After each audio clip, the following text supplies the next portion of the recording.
I pulled into my parents' driveway, sunscreen on, bag packed. My mom opened the door and said, "You were never actually on the guest list. We figured you'd be fine alone." I smiled and drove away. That night, I got a payment request. $5, $100.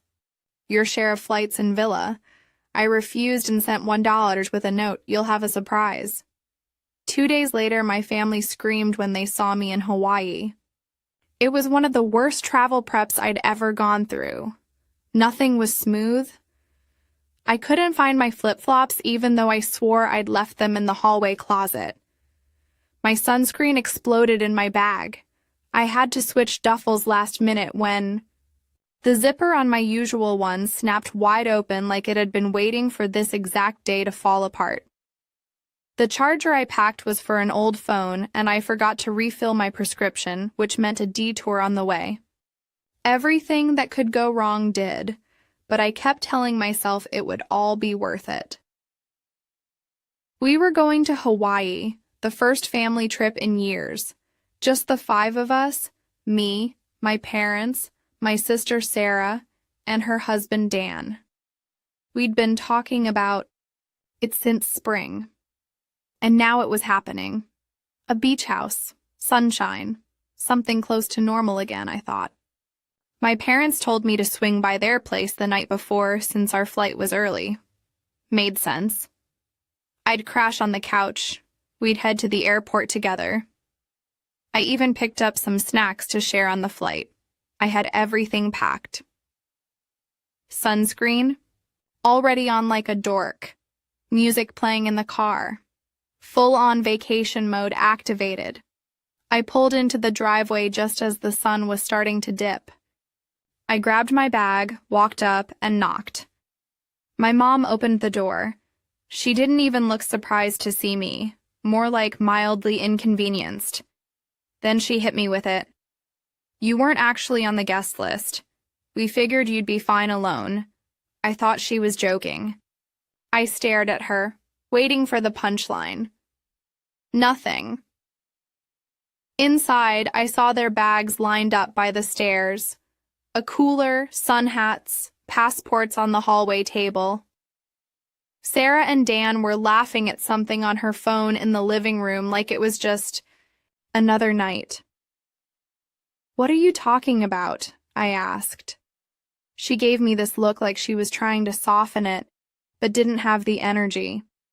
Sarah's had a rough time lately. She asked if we could make this trip just about her and Dan. No tension, no stress. You two haven't been getting along, and honestly, we agreed. We wanted her to have something peaceful. They dumped me, not because of logistics, not because of a mistake, but as a gift to Sarah. Like excluding me was an act of love for her. I looked over her shoulder one last time. My dad was in the kitchen facing the other way, pretending to stir something he clearly wasn't cooking. No one said anything. No one moved to stop me, so I left. Back in my car, I sat there for a few minutes, not even angry yet, just embarrassed. Not just that they cut me out, but that I didn't see it coming. The last few months, every time we talked about the trip, it was vague. "We'll let you know. We're still confirming things." I thought they were just being disorganized, but no, they'd planned everything around me, not including me. At around 10:47 p.m. that night, I got a Venmo request from my mom. $5,000, your share of flights and villa. I stared at it, smiling. Then, I sent back $1 with a note. "You'll have a surprise." I opened my laptop, checked the flight number I'd suspected they were taking. It still had seats available. I booked one. Same time, same gate. They wanted Sarah to have peace. Fine. But I wasn't going to soak in my apartment for 5 days while they posted selfies from the beach. I found a better place. A private cabana, luxury villa, full ocean view, separate entrance. 5 days. I booked it all under their last name. and I added a note to the reservation about how the Miller family prefers early check-in and a bottle of champagne. I didn't want revenge. I wanted peace, too. But mine was going to come with a better view and a key with their name on it. I got to the airport early. I didn't want to risk anything. Not with how perfectly this was all lining up. I even parked in long-term parking like I was just another member of the family flying out for a week in paradise. I kept my hoodie up and my headphones on, not because I needed them, but because I didn't want to be seen too soon. I knew we were on the same flight. I just didn't want them to know that yet. Boarding started and I spotted them near the gate. My dad was holding his usual travel folder like a briefcase, even though everything's digital now. Sarah had a designer neck pillow looped through her suitcase handle, laughing with Dan over something on her phone. My mom was tapping her foot, checking her watch every few seconds. I waited until the final boarding call, slipped past them in group 4 while they were distracted with a gate agent about a window seat. Walked right by. Nobody noticed. It was kind of beautiful. The plane was full. I took a middle seat. Head down, slept through most of the flight, woke up somewhere over the Pacific just as the flight attendants were handing out drinks. They were a few rows ahead, talking and laughing like they were already on vacation. When we landed, I let them go first. They rushed off excited, ready to start their curated family getaway without the problem child. I hung back, took my time, and when I stepped into the arrivals area, there it was. My driver, holding a sign that said, Miller family. He didn't even ask questions, grabbed my bag, and led me to a black SUV with cold towels and a basket of fresh fruit in the back. I didn't even have to touch my luggage. The resort was 20 minutes up the coast, a private estate technically, separate from the main hotels. My cabana had its own infinity pool, a hammock strung between 2 palms, and a deck that opened right onto the sand. I checked in. The staff greeted me with, "Aloha, Miss Miller. We've got everything set up for you and your guests." I nodded. They'll be joining later. That was enough.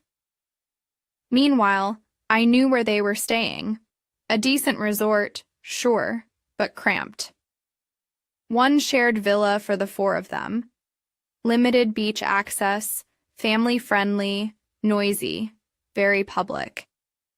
That night, I took a walk near their side of the island just to see it. I stayed out of sight but close enough to watch them shuffle onto the beach, clearly irritated about something. My guess they had just tried to check in under their last name and got told someone else had already taken the good room. They didn't know it yet, but this was only the beginning. By morning, they'd be making calls trying to figure out what had happened, and I'd be 3 margaritas deep on a lounger reading a book I didn't even plan to finish. I wasn't trying to ruin their trip. I was just letting them feel what it's like to be left out. The first morning felt like something out of a brochure. The ocean was quiet. The breeze came through like it had been designed for that specific Tuesday. I had no messages, no calls, no noise, just a plate of tropical fruit I didn't recognize, and the sound of waves. It was the first time in a long time I didn't feel like I was orbiting around someone else's life. By 9 a.m., the messages started coming in. First was a text from my mom. "Did you do something with our reservation?" I ignored it. Then Sarah chimed in. "We need to talk." "Huh? Something weird's going on with the villa." That one made me smile. She followed it up with a voice message I didn't listen to. What happened was exactly what I expected. They tried to check in only to find out that Miller had already claimed the beachfront cabana, and there was no second booking. The staff told them the name had been flagged for VIP check-in hours earlier. They were bumped to a downgraded room farther from the beach. No view, no extras. It was the only thing available. They were furious. By noon, I finally answered one of my dad's calls. He asked if I had booked something in their name. I said, I had. He asked why. I told him, I figured you'd be fine alone. He hung up. I spent the day lounging by my pool, ordering ridiculous food just because it was on the menu. Two women I met that morning at breakfast, Cassie and Joy, ended up joining me for drinks. They were from Seattle here for a bachelorette party that got canceled last minute. We clicked instantly. Nothing serious, just easy conversation and lots of laughter. They stayed late. I didn't ask them to leave. The next day was even better. I went snorkeling while they scrambled with hotel managers trying to upgrade or switch properties. I knew they couldn't. Every decent place was booked out weeks in advance. They were stuck. I passed them once on the beach path near a crowded bar. Sarah saw me and did a double take. She was in sandals and clearly sunburned.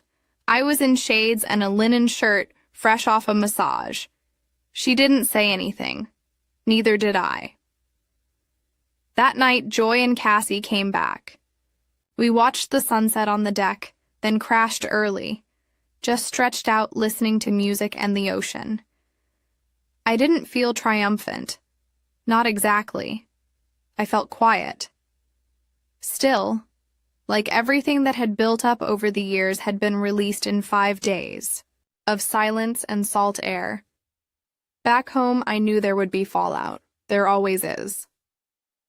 But for now, they were the outsiders, and I was exactly where I was supposed to be. On the 4th morning, a resort staff member knocked on my cabana door. I thought maybe it was another welcome drink or towel service, but instead they handed me an envelope. Not from the front desk, hand-delivered by a guest, they said. It had no name on the outside, just a room number scribbled in the corner. Inside was a folded piece of resort stationery, 3 sentences in Sarah's handwriting. This was beyond petty.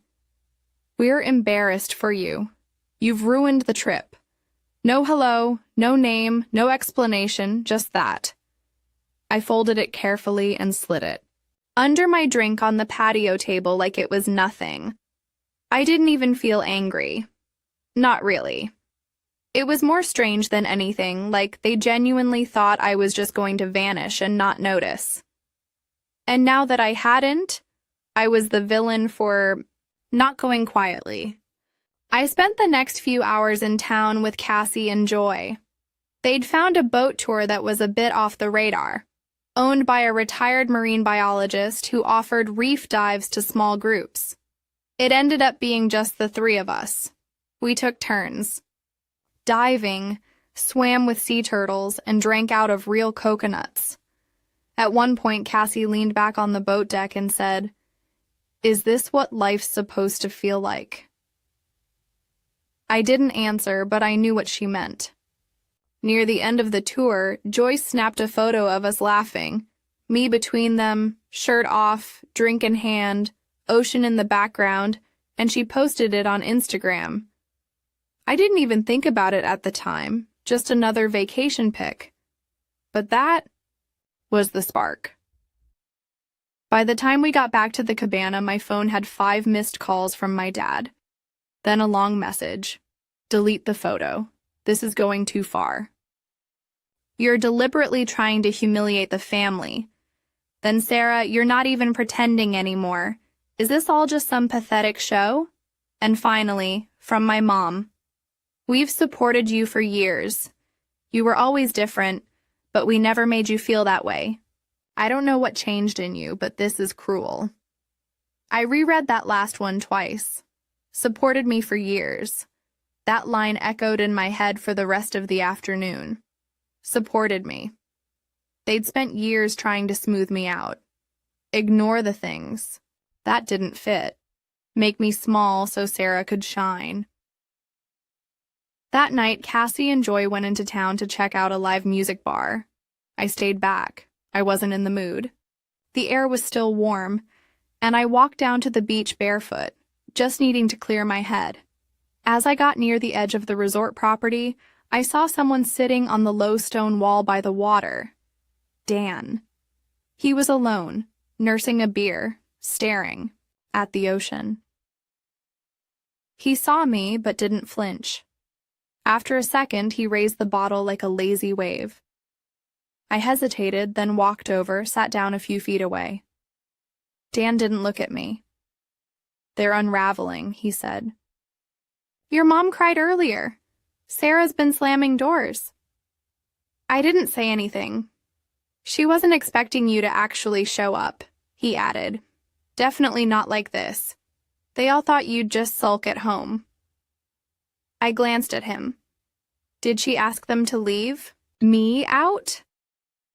He didn't answer immediately, took a sip, then said, "It was her idea. I think they went along with it because it seemed easier than dealing with another fight." I nodded slowly. He glanced over. "I don't think you're wrong, but I'm probably not supposed to say that." We sat there in silence for a while. The tide was creeping up the sand. A crab skittered past us like it didn't want to get involved. When I stood to leave, Dan said, "They're going to keep coming after you when we're back." I know. Back at the cabana, Cassie and Joy were curled up on the daybed, both half asleep under a throw blanket, music playing low on someone's phone. I grabbed a water bottle from the minibar and sat outside with them. Joy opened one eye, looked at me, then drifted off again. I leaned back and closed my eyes. Let them scream. Let them post. Let them spiral. This was the first time in my life I wasn't trying to earn a seat at their table, and it felt better than anything I could have imagined. The flight home was quiet. We were on the same plane again. Total coincidence, but it felt like some twisted symmetry. I boarded first this time, sat near the back with a window seat and noise-canceling headphones. I saw them come in. My parents, Sarah and Dan, tired, tan, and not speaking to each other. They didn't notice me.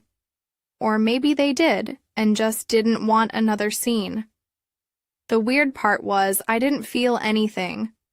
No smugness, no triumph, just nothing. I watched the seatbelt light flick on and looked out the window until we were in the air. After landing, I ignored their glances at baggage claim and walked straight to the parking garage. They didn't try to stop me. I think even they knew there wasn't anything left to say. 2 days later, the retaliation started. First, the text from my mom. "We've decided to pause communication for a while. Emotions are still high.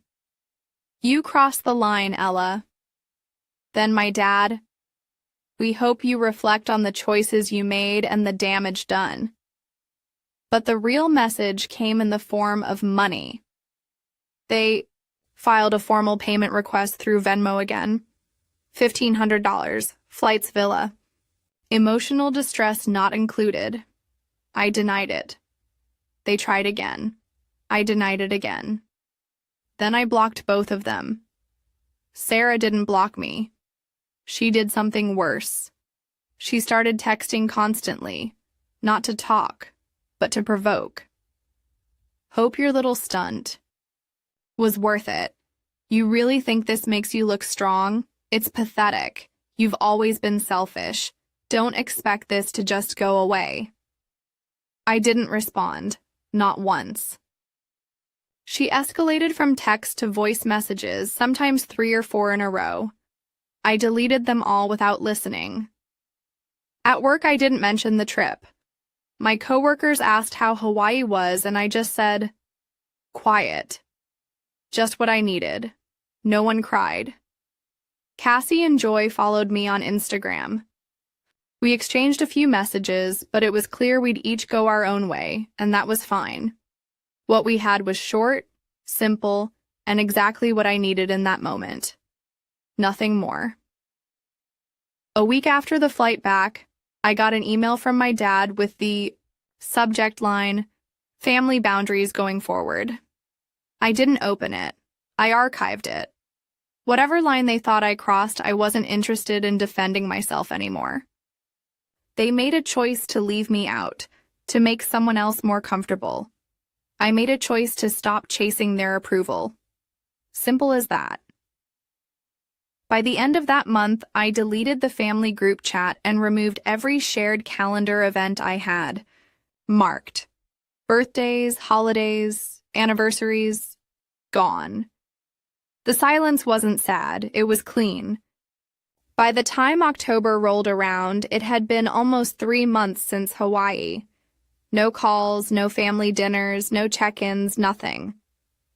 The last time I heard my parents' voices was in that airport terminal when they were laughing without me. And that why? Last time I saw Sarah was that flash of her on the path, sunburned and stunned when she realized I was staying somewhere better than all of them combined. They never apologized, not once. They just shifted into this passive-aggressive campaign to freeze me out completely. My mom unfollowed me on everything. My dad blocked me on Venmo and LinkedIn, which was honestly just bizarre. Sarah didn't block me, but her texts kept coming every couple of weeks. Same tone every time. "You should talk to Mom." This went too far, Ella. Seriously, still playing the victim, huh? You just abandon us. Typical. She never once acknowledged what they did. Never mentioned the decision to exclude me in the first place. In her mind, I was the selfish one because I didn't just accept being left behind. Because I didn't roll over and pretend everything was fine when it very clearly wasn't. Eventually, I muted her, then finally blocked her too. Not out of spite, just because it was exhausting. She didn't want to talk. She wanted to keep herself angry. In early November, I ran into Dan at a gas station near my place. He was alone. He gave me a small nod when we made eye contact, then walked past me without saying a word. I didn't stop him, didn't care to. I was done reaching for people who didn't know how to hold anything that wasn't about them. A few days later, I got one last letter in the mail from my mom, handwritten, a full page. She said she hoped I was okay, that she didn't understand where all this anger came from, that it was tearing the family apart. She wrote that forgiveness was still possible, but only if I came forward and admitted my part in creating such an ugly division. I folded it neatly, put it in the drawer next to my bed, and never read it again. That was the last time any of them reached out.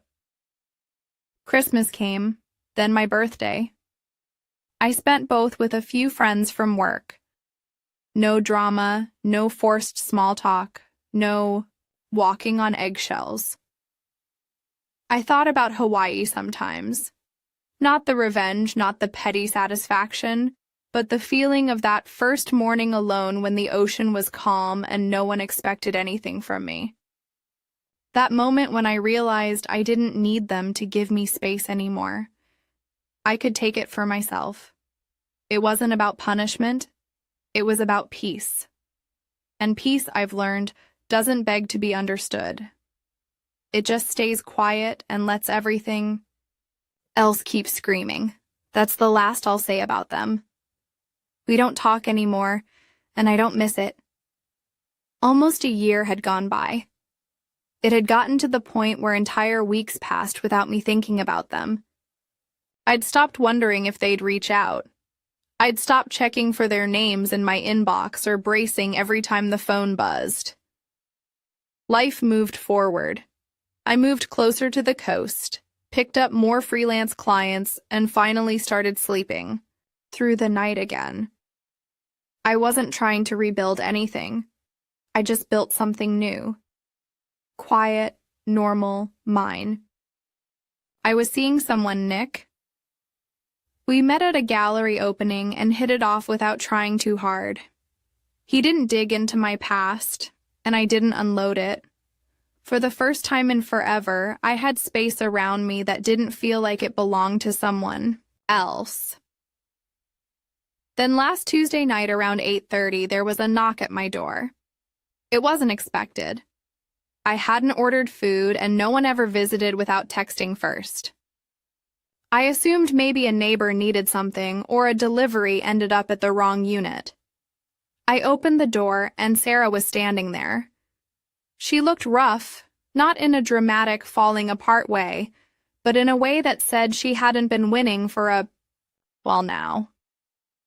Her hair was pulled back, badly dyed darker, and she had no makeup on.